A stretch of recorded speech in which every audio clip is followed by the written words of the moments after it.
I want to bring into the conversation Domenico Lombardi, Senior Fellow at the Brookings Institute, to talk more about this fiscal cliff deal. You know, we anticipated with so much fanfare over the last days and weeks and months and even possibly a year. Is this the kind of deal that you were hoping for?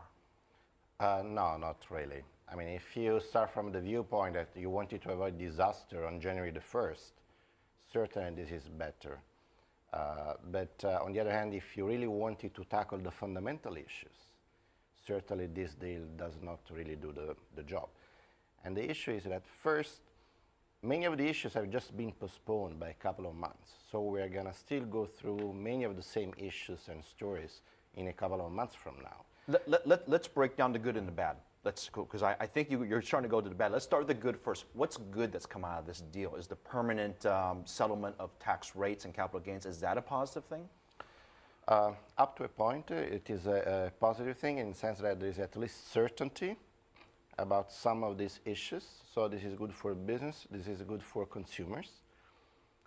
But the fundamental issue is that for this compromise is too much unbalanced towards. Now you've jumped to the bad. You've jumped to the bad already. So obviously we didn't have that much good. Okay, let's just go with the bad. You want to go there.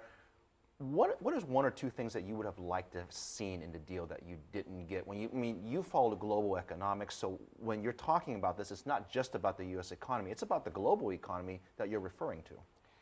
Absolutely, and this is really important because right now the advanced economies as a whole are not doing too great. Europe is in a very bad shape, so the global economy does need the U.S. economy to do well. This year, the IMF was projecting the U.S. economy to grow at about 2%. Actually, it's going to grow at 1% or so. So this is going to shave off, some global growth that the global economy would have benefited of.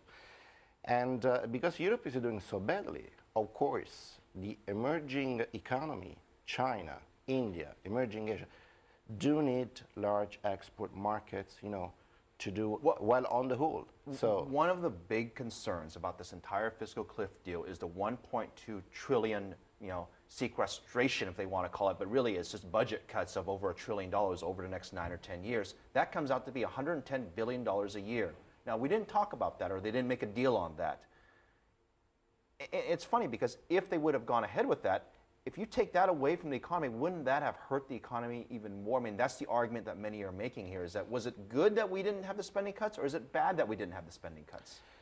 I mean, clearly there should have been some spending cuts, but in a more fundamental way. Because really the real issue is that, we have to decide what the public budget has to stand for. What are the priorities that the budget has to address? And I don't think that we have decided that yet. And just to give you an example, healthcare expenditures are gonna double in the next 35 years. They're gonna become the most important item. How are we going, in terms of facing that issue? So the problem is that we're going month by month or 2 months by 2 months. There is really a need for a more fundamental approach to rationalize the public budget. We're going to bring in another expert here.